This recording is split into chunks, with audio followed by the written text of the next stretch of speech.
Hello, boys and girls. Welcome to the Cool Kids Lunch Table Podcast with PJ and Mike. Now find yourself a seat at their table.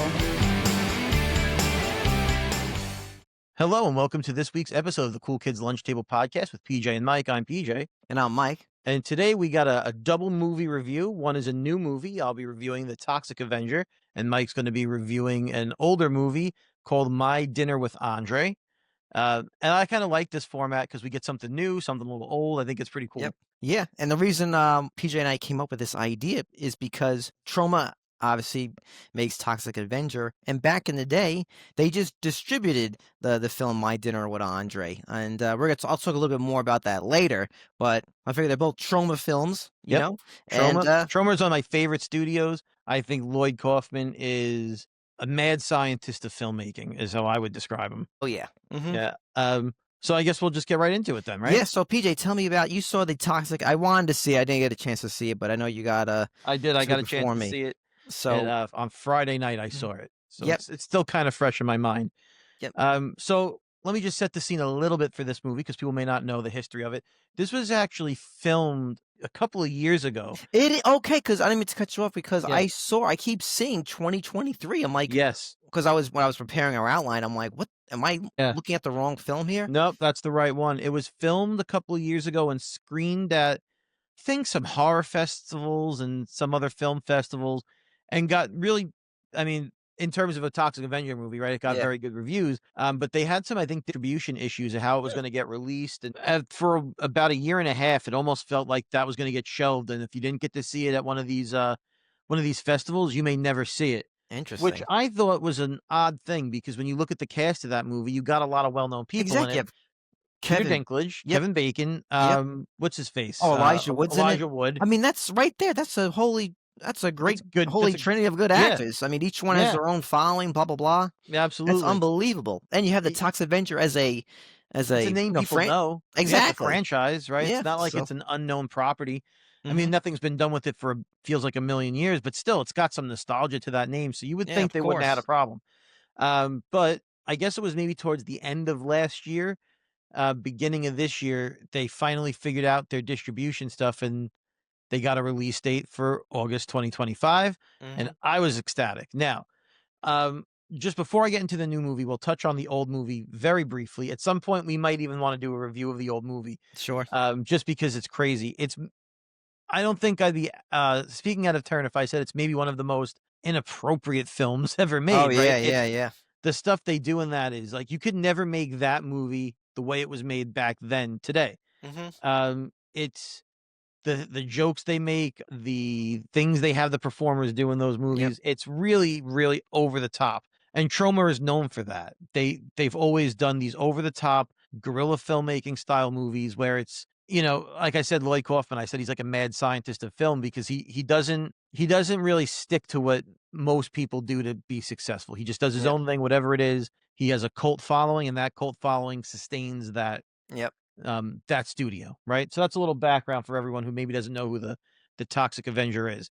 And the plot of the original movie was he was like a janitor or whatever in a gym, and he was bullied and picked on, and inevitably gets covered in the toxic waste, and he turns into the Toxic Avenger, who then he's, for lack of a better term, a very goofy superhero, I guess would be the right way to describe that. Of course. Yeah. So now we're in 2025, and they finally released this new Toxic Avenger movie.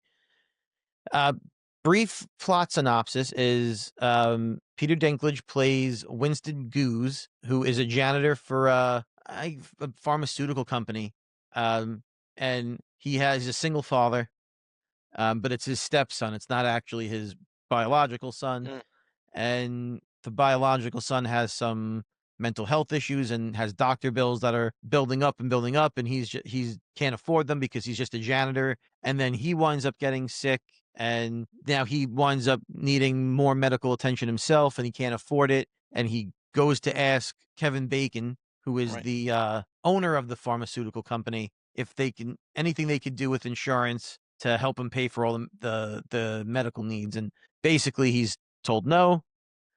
And so now he kind of starts losing his mind because how is he going to take care of his kid? How is he going to take care of himself? He tries to rob the company, and during the course of robbing the company, gets covered in, and spoilers, but it is what it is.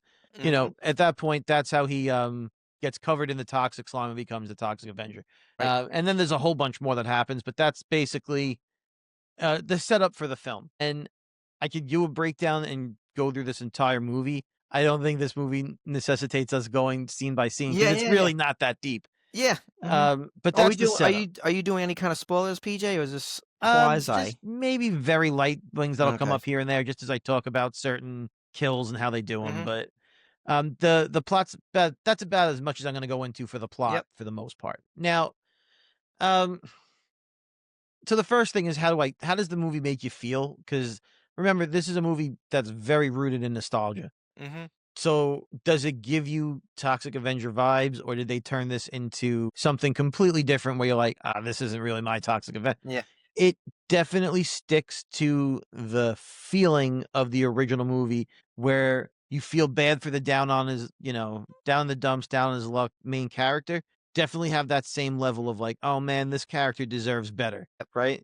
And they keep that. The look of the character is I don't know how to say it without sounding like it looks like they took the original guy but made him tiny.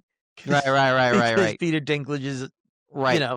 I guess I don't know if he's a dwarf or whatever. Yes. So yeah, go ahead.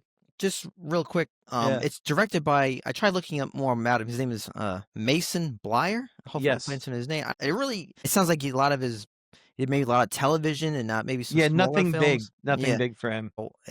From what I'm hearing from you, PJ, it sounds like he understands the vibe of Toxic Avenger and the understood. Yes, he definitely understood the vibe, and the tone that movie needed to have. It keeps it keeps that same like, I can't believe I'm watching this tone, but also like, I can't believe I'm entertained by this. Yeah. That's what you get when you watch this movie. Like, I can't believe all the shit that's happening is so over the top and so ridiculous, but yet it's still entertaining, and yet the character work is still so good that you actually care about this goofiness that's happening, which is what you need in a movie like this, and he captures it perfectly. The other thing I would say about this director, and just the production quality itself is, if you watch those old Troma movies, it looks like it was filmed on like a potato.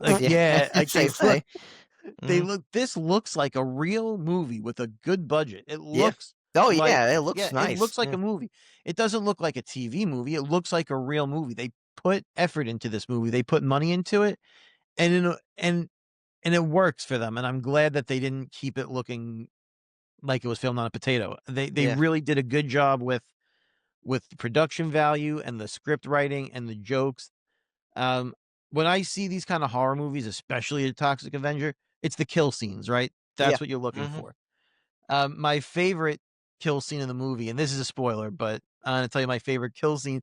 At one point, he's in a restaurant and he's killing these guys that are like holding up the restaurant, and he reaches into the guy's asshole and pulls out his guts from his asshole, and then there's just like blood spewing out of the ass. Like, those are the kind of kills you're getting in this movie, and that's what you want, right? That's what you want from this movie. They did not hold back and say, let's just have him stab a guy with the mop or do.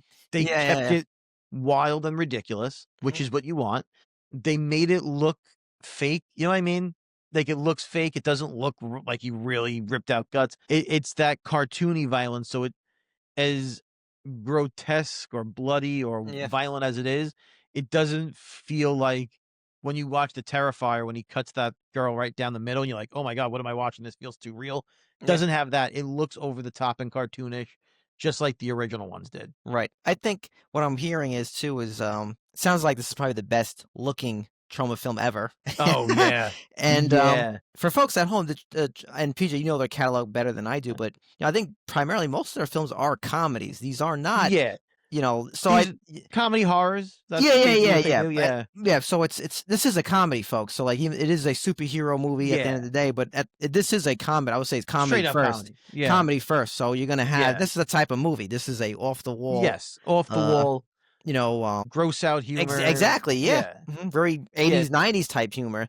That you're not gonna really get nowadays. So it sounds Yeah, like this movie's unapologetically being like, "Yo, we're doing yes, this is we're a doing what we do. yep." They And they I didn't do as much with the humor where you're like not like racial humor or anything like that, yeah. or Mhm. anti-gay humor and all that other kind of Yeah, stuff yeah, yeah. that you may or bestiality humor, things Yep. like that you may have seen in the original movies. Like that's the kind Mhm. of stuff they were Yep. doing back then. They didn't do that. They know they can't do that. Everyone knows they shouldn't do that. Mhm. So that those kind of jokes aren't in there Yeah, anymore. and I feel like that kinda humor in general, I'm just talking Doesn't about it play. all Yeah. that and just also, like, I feel like those jokes are just kinda cheap, they're lazy. They're just Yeah. very, like, bottom of the barrel jokes. I feel Right. like Yep. if the best movies of all time that are comedies, they don't really go that level, you know what I mean? Right. They're better than that, you know what I mean? Yeah. So it's Yeah. so And look, back in the it day, sounds like the comedy's better, the jokes are landing better, you know yes, what I mean? the Mhm. old school Troma movies, that's what they did, Yeah, but they that's what don't they were yeah. that's what they Mhm. were, and they didn't do that here. They definitely had better writing and better Yeah, it doesn't yeah, I guess what I'm trying to say, it doesn't sound more like for they were the trying times, yeah. yeah, I was gonna say, it doesn't sound like they're They trying to be grew, they've very shown growth yeah, it as a doesn't sound like they're yeah. trying to be very politically correct or anything. They were just No, saying that, like, "We need to write better jokes than this." Like, "This is yes, we're better than because this." it's far from politically correct. It's Yeah. also very, very, current and topical where big business is Yeah.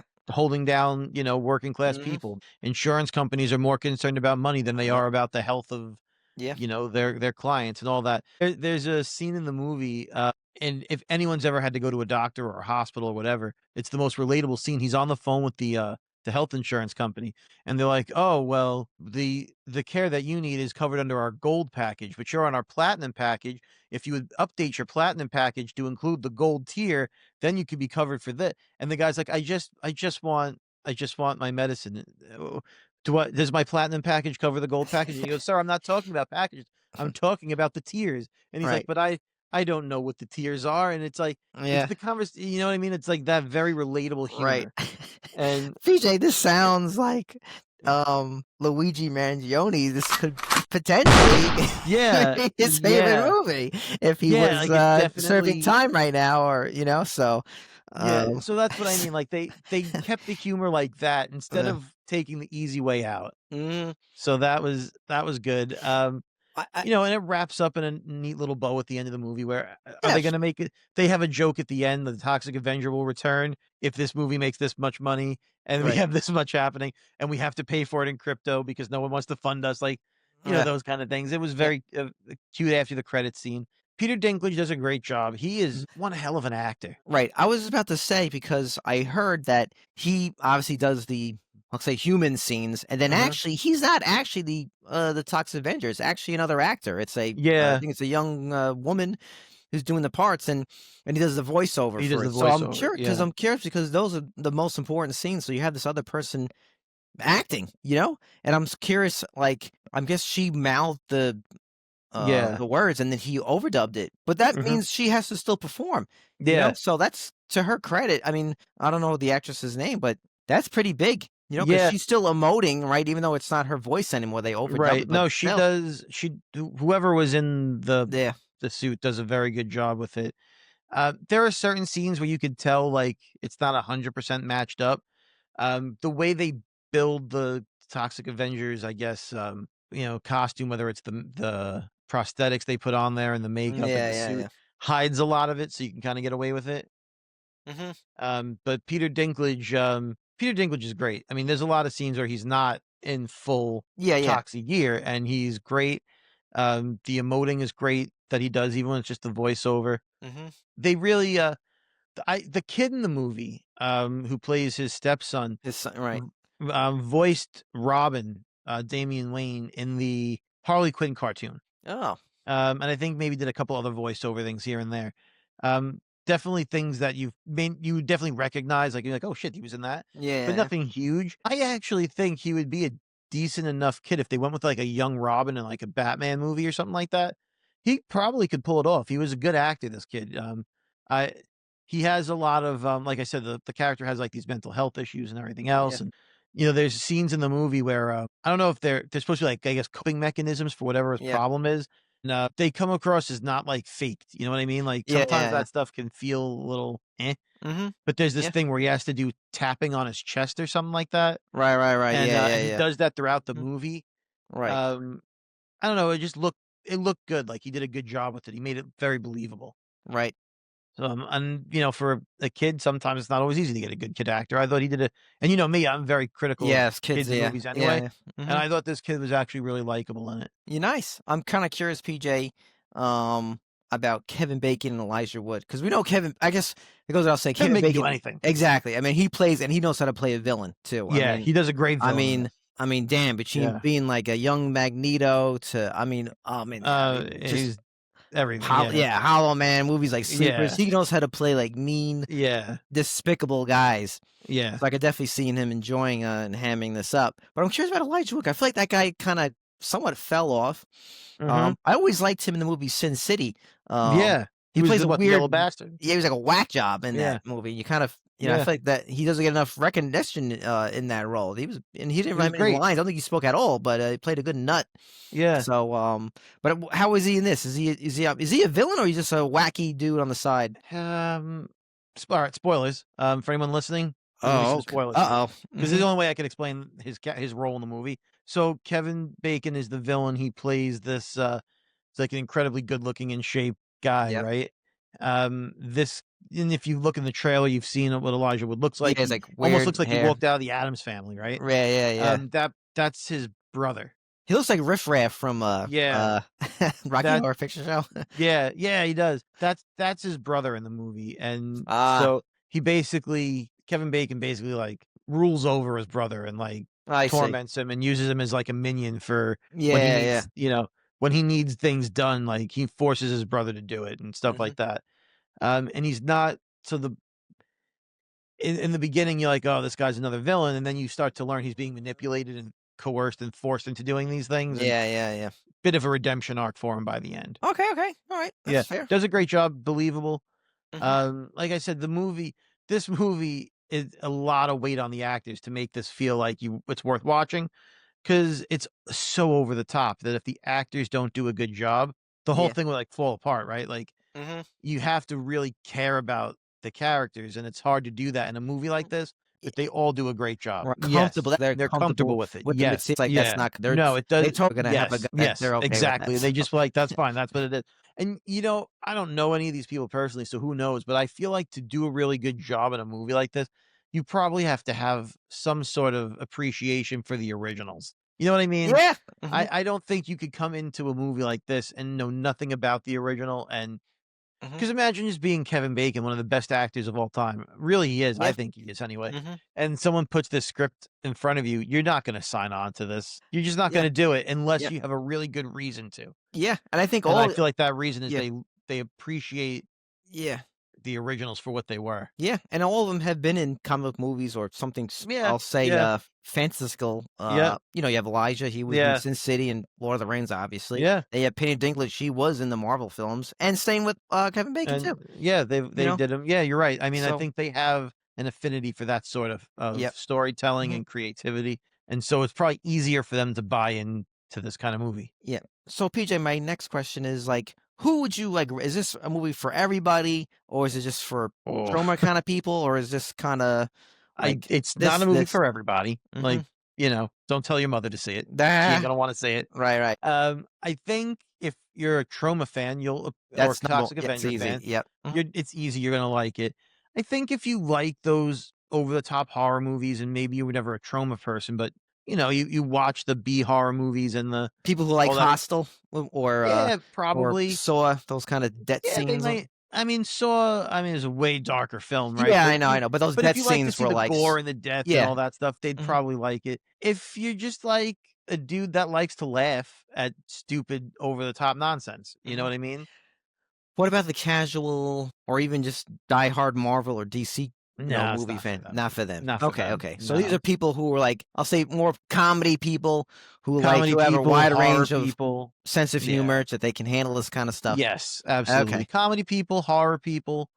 Mhm. Those. I think. If those are the only. This is what this movie's for. This isn't for like Right. someone who wants to see a Marvel movie. It's not an all ages movie. You're certainly looking at not for kids, right? Yeah. You're not gonna maybe some teenagers maybe, but even teenagers today, I don't know if they would appreciate this as much because teenagers today didn't grow up in a world where this stuff was like, Yeah.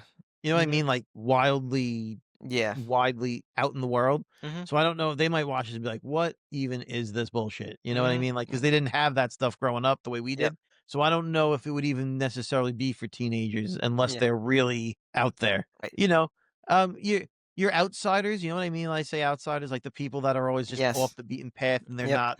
They're not looking to see the big blockbusters that the world tells you to see. They might have an appreciation for this.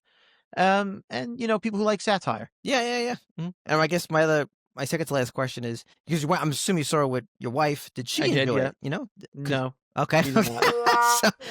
Okay. She, I mean, there are certain parts she laughed at, but I don't think that she enjoyed it very much. Okay. Not for her. So I guess my last, what would you give it out of 10, man? All and right. for what it This is. is hard to answer. For I guess give it two different. We'll have to. I think that's how we're gonna start doing things now. Are we gonna rate it for a Troma Toxic Avenger type film, what it is, and then also a film as itself? Because like as a Troma Toxic Avenger type film, it's probably an 8, right? 7 or an 8 out of 10. If you're looking at this as just like a regular film, and you want to compare it to like I don't know, Schindler's List or something. I set to say the same movie. Like, right, obviously, yeah. Yeah. Then you're looking at like a 3. Right. Right, because the story is not that deep. The acting is great because you have great actors in it, but the material they're given is not mind-bending. There's so much goofy stuff in it. Like you can't compare it at all to like an Oscar-winning movie. Right. Or what about just another comedy like Dumb and Dumber? How about that? I wouldn't even compare it to Dumb and Dumber. Okay. It's like because even Dumb and Dumber is not like I know. You know what I mean? Like even that movie isn't so over the top. If you wanted to compare it to, like you said, like I say, a Saw movie. Yeah. I don't even think it's made as well as a Saw movie. Okay. You know what I mean? Like but it's not meant to be. Yeah. So it's tough to as a Troma Toxic Avenger fan, and to see that kind of movie. I think it's like I said, strong 7 or an 8. As any other kind of movie, though, that's why this movie was in like 3 theaters for a reason. Yeah. Like I had to go originally when I was going to go see this movie. I was going to go out to Stony Brook to see it because it wasn't playing anywhere local. Right.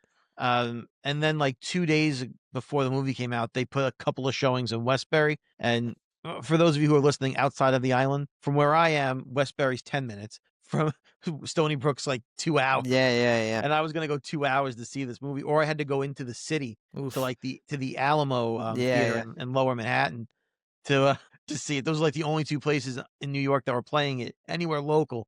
So 2 hours in either direction. And luckily they dropped a couple of showings in Westbury. So this was not a widely released movie, and there's a reason. Right.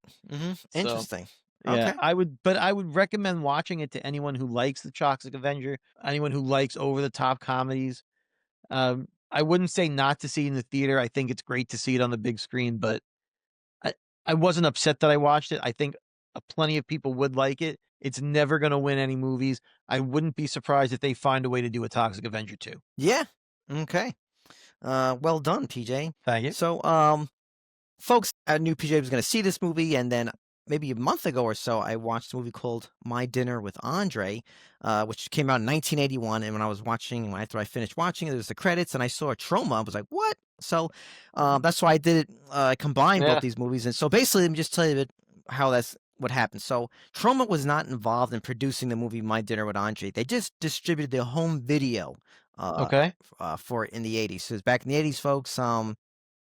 There was like a huge explosion. Home video was mind-blowing at that time because movies were in the movie theater, and then that was it. Yeah, that was it. You saw it once, maybe twice while it was in theaters, and then maybe they kept it on, or they re-released it back then, all that kind of stuff. And then you'd wait like sometimes over a year before you would have a home video release. Yeah. If you even got one. Yeah. So legend has it was Roger Ebert, so he really liked it. So that gave it the steam in theaters. He gave it a great review. 2 thumbs up, that whole thing. Right. And then from there, Troma, Lloyd Kaufman wanted to kind of just build off that, and And what he later said in an interview from AV interview, they were saying, he said this. He said, this is Lloyd Kaufman, like basically the co-founder of Troma. He said, I took My Dinner with Andre was supposed to be the yin to the yang of the movie Waitress. So that was like their first film. The movie Waitress came out like in the 70s. It's basically a sex comedy, totally off the wall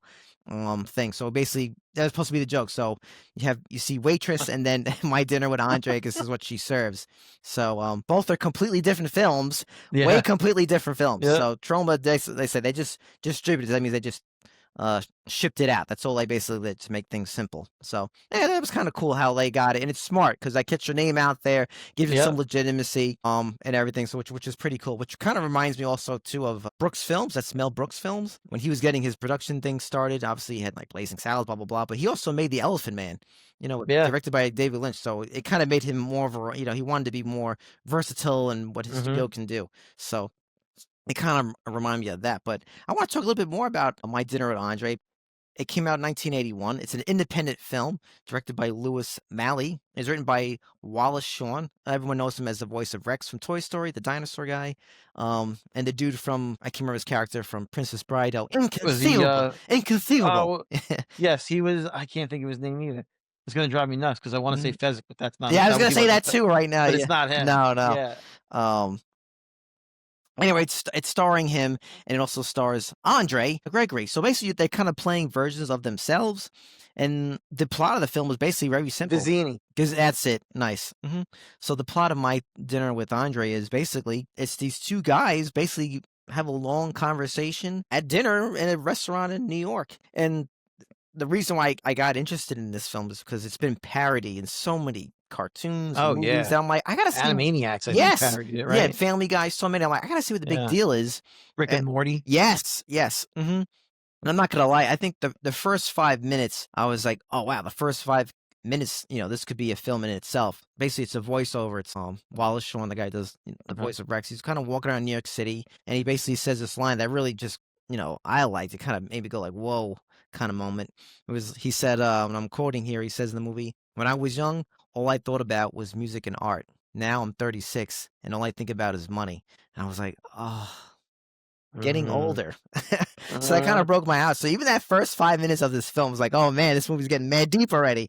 So basically, he calls himself Wally in the movie. He goes, I'm actually going to meet up. He does this with the voiceover. He says, I'm going to meet up with my friend Andre, who's also a fellow actor, playwright. And he's like, I've been kind of procrastinating about having dinner with this guy. He's always wanted me to hang out. He didn't really have a falling out. They just kind of lost connection kind of thing. Right. It's like, I don't have any ill will towards the dude, but I heard he kind of went off the wall and, but he kept saying like, yo, man, I'm back in town. Let's hang out, blah, blah, blah, blah. So anyway, he sits down. Like they literally, you see them, they go to like the hostess, they get sat down, you see them, I'll get a salmon, I'll get the franchise. And then the whole movie takes place at the table. That's it. That is it. This is the simplest directing. It's just basically, besides the beginning of the film, where he's kind of walking around New York City, the rest of the movie, it's about close to 2 hours. It's just them sitting at a table, just a back-to-back shot of just, his face back and forth. Maybe one point you see them both in the same shot.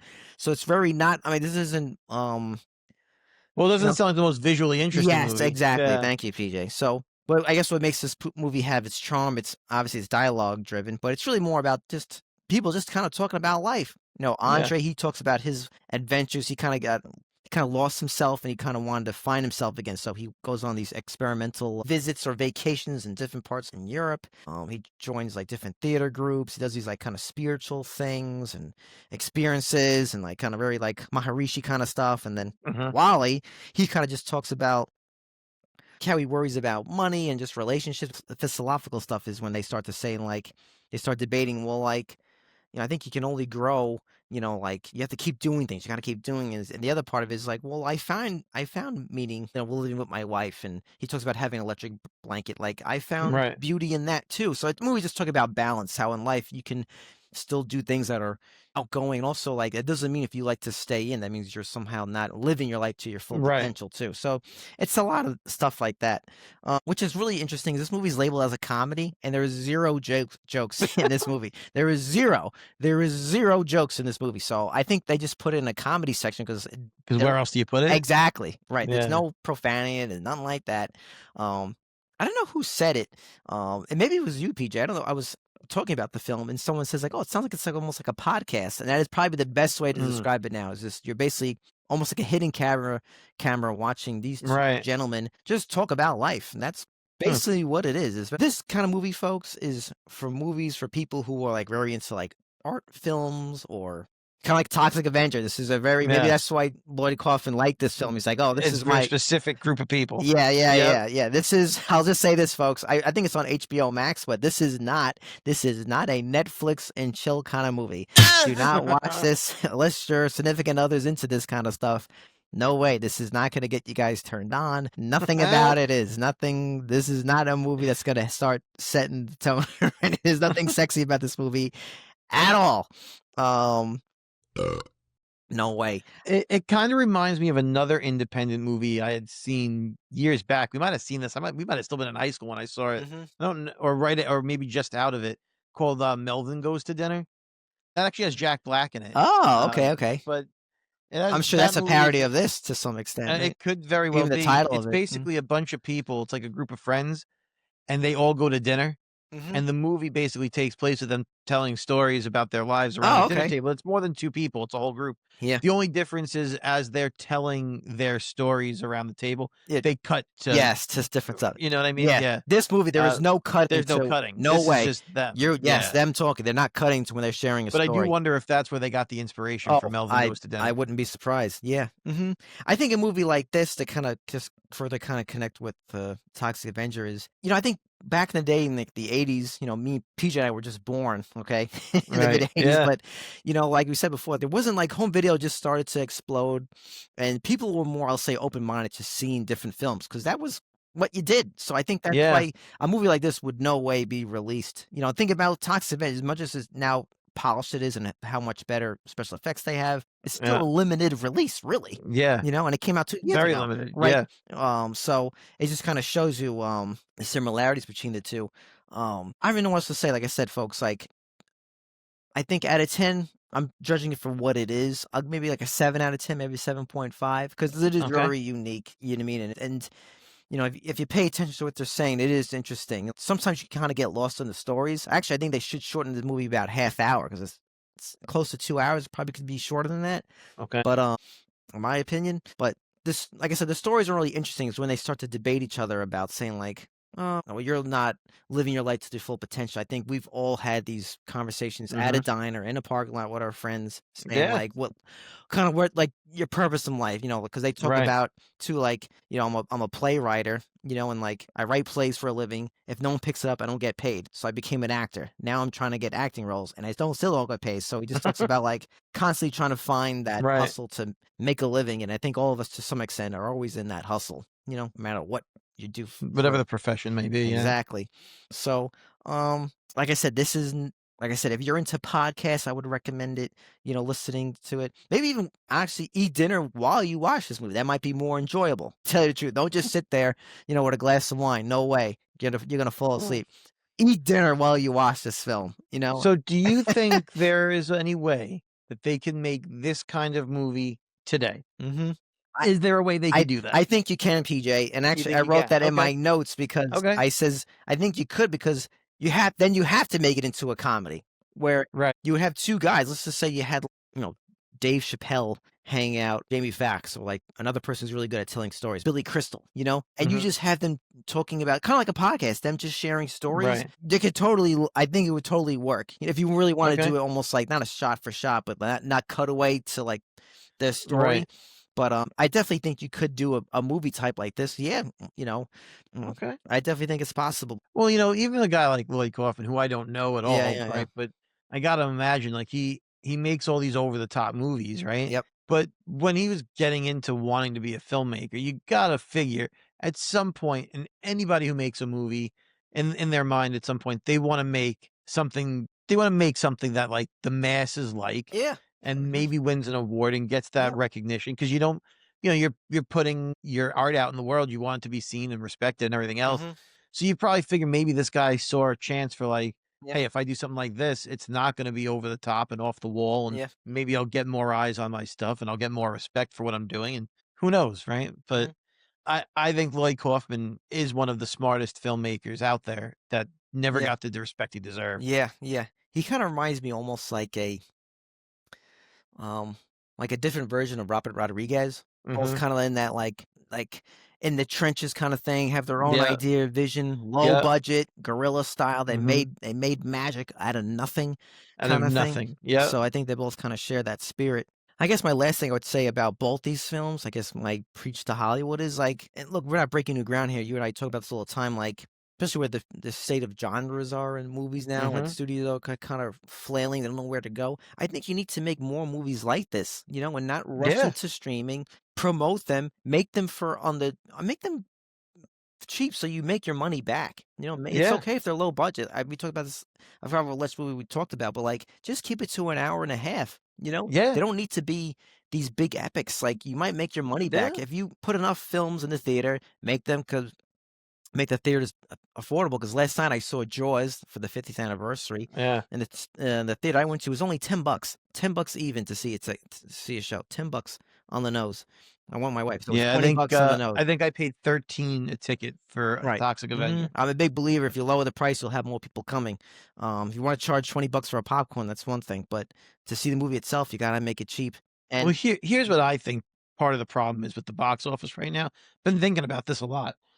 When we used to go to the movies, we knew what movie we wanted to see, mm, right? We're like, "All right, we're gonna go and see whatever, Titan A8." I right. don't know, right? Um But you couldn't buy your tickets in advance. All you knew was like, "All right, the movie's at 7:30. I gotta get to the theater at 7 and hope there's a ticket available." Yep. And if it's sold out, well, I'm already at the theater. Mm, I'm already at the theater. This was supposed to start at 7:30. What's the next closest movie that starts? I'll go see that. I'm already here. Um, Now you look on your app and you say, I want to see yeah, Toxic Avenger. I want to see Superman. I want to see Fantastic Four.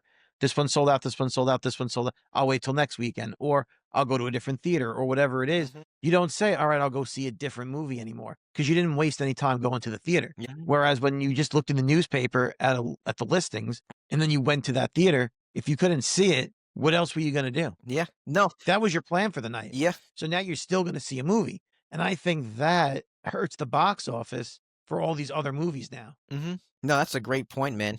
Mhm. That's a great point. I think also too, I think I sent you this reel, um, that just going back to the variety of films, like, just there's different stuff that was in the theaters to see. Like, I think it was 2001. It was like Castaway, Lord of the Rings, Yeah. Harry Yep. Potter. I mean, it was banger after banger. I mean, it was incredible. I mean, like they say, man, we were living. We didn't. We would get to see we took it for everything. granted, Yeah. man. We were cooking, man, in the Yeah. those early 2000s, maybe mid. I'll say maybe. I always say 2010 was the beginning of the end. A lot of different stuff. I always use that benchmark. But Yep. like I said, my thing for Hollywood is, I do believe if you put a little bit more, along with PJ's strategy in mind with making things cheaper, you know, you're gonna make money in the long run. You know what I mean? A movie like Toxic Avenger. This is a movie I can see. Yeah. That movie's gonna, because it is a good movie. It sounds like, I know you said it's a 3 out of 10 or whatever it is, but I it mean, sounds, for what it is, that, yeah. yeah. But If you're for what it comparing is, it to these it's big gonna budgets. exactly. But it's Yeah. gonna last way longer than like Happy Gilmore 2. It's gonna last more Yep. longer than a Absolutely ballerina it is. John Wick side story. You know what I mean? That's just, so I mean, like, because everyone say they don't have the secondary market with the DVDs and all that, blah blah blah blah. But if you make these movies that are good, promote them and give it some kind of zip, some kind of hype. The most off the wall. There's not even advertisements. The most off the wall movie you shouldn't see. A movie that's going to offend you. Don't watch this movie. Yeah. No, there's no advertisement for that. Do that. Like, No. Do all that stuff. yeah, They used to. yeah. I mean, sometimes you can get people. What was the thing from Howard Stern Private Parts? That scene. It's like the average person listens to Howard Stern was like 3 hours, but the average hater of How I Met Your Mother was for 6 hours. 6 hours, yeah. So I mean, like, if you make some controversy, you would just have psychos who are looking to like just, I want to see it, I want to, which is really weird, but that's how the human brain works. But also, they can make more money, but no one wants to make money, I guess. If they that's the craziest thing, right? We're in the business of making money, and no one wants to do it. But like physical releases, people will still buy it if you make it worth buying.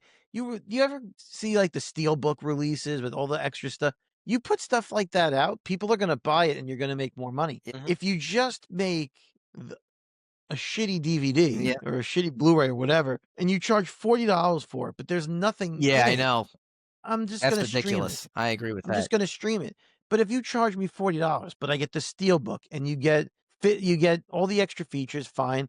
You get like, sometimes they used to give you like artwork in these things, and like, or even commentary. Is commentary still a thing? Is that still a thing? I feel like that kind of vanished. I think it became more podcasts now, and now all these directors have their own podcasts, so they're talking about their movie every day anyway. Yeah, but so you don't watch the commentary. Right. I used to love the best movie commentaries were the Kevin Smith ones on all his View Askew movies. I used to watch those with our buddy with Dan. I mean, we used to just watch the commentaries together. We like, oh, you got to hear it. It's great. Yeah, and we wouldn't even, we'd have the movie on. But if you weren't watching the movie, you were listening to the director, and it was great. It's totally different when you watch the commentary while they're watching the film with you. It's totally different. It's totally different from an interview, because like, oh yeah, this scene. It's totally, because they'll be like, oh man, I haven't seen this for so long, and because they're recalling it in real time, and oh man, I just think between like just watching like the Fight Club commentary, the Back to the Future, the Roger Rabbit. I love those commentators with those writers. They talk about interesting stuff. Now people talk to them, they hear that and they throw it into a podcast. They just regurgitate it. But those commentaries are amazing. Even my favorite music, like music DVDs, like the Rolling Stones, like Rock and Roll Circus. That's unbelievable. If you're a music person, that has unbelievable commentary, because so many different artists played on that show. Jethro Tull, The Who, Yoko Ono. And if you only put these features on a physical release, people will spend the money on the physical release, and then you're making money again. But it's like they don't do it anymore. I don't understand why they don't do that. I mean, I used to have a wall of DVDs in my house, and I don't have them anymore because now all that stuff is digital, and I don't have to store it. And I guess, storing the physical media is part of the problem, but I don't know. I still feel like there's a way to get money from physical media releases. A film like Toxic Avenger, where is this thing going to stream? You know what I mean? But, put it out on physical media. I bet you people would buy it if you make the features worth it. I think just to get people back in the theaters, besides the affordability and advertising, I think you need variety. Proof is there. People talk about when society peaked. You think about all the time when we were, economically, when things were popping off, there was variety. Think about the radio stations. Like, we're New York based, so I think Z100 is brought. That was the big one, But back in ELJ, like in the 90s and the early 2000s, you would hear like Limp Bizkit, then it'd be like Mariah Carey, then Dr. Dre, Eminem, then Fall Out Boy. It was so much of now. But even the radio stations themselves had variety, because you had like we had K-Rock here. 92.3 was K-Rock, and that's what Howard Stern was. But they only played like rock music, and then you had Z100 that had a little bit of variety of everything. You had 95.5, which is PLJ, which was a lot of pop music. I mean, I could probably go through like all of them. I'm not going to, but then you had the oldies. There was variety of stations. There's a lot of different things to choose from. It wasn't like just this is it. This is what you get now. This is the most popular thing, and this is what you get. I think as we're wrapping up, I think it just shows that having a niche market can be good. At the same time, not so good.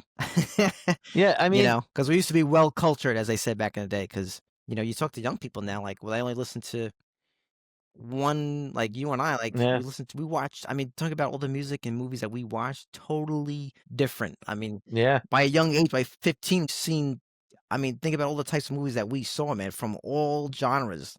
Nowadays, most young people, I think they're just watching, listen to one style of music, and that is it, because they're just focusing on their niche, which I get. And for the movies, you're always gonna have your favorite. I get that, right?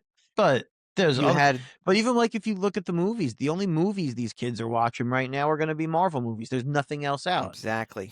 They don't have a Marvel movie, a Jurassic Park movie. We joked before, we said Schindler's List, but like that was a movie you saw as a kid. Exactly. It was a movie you saw as a kid, and you're like, holy shit. Now you wouldn't see that kind of movie as a kid. No way. But no, if there's no spandex and bright colors, they're not going. I don't know. And that's from the comic book guy. And I love superheroes and stuff like that, but there needs to be more around it, and they just don't do it anymore. There's zero variety. I don't know. But I think maybe we're getting to a place where it's coming back. Like, if a movie like The Toxic Avenger can, get into theaters still, then other things can get into theaters. So why not? Yep. Maybe we'll get back to that place. Totally. But yeah. Maybe if Hollywood would just listen to our podcast. Yes.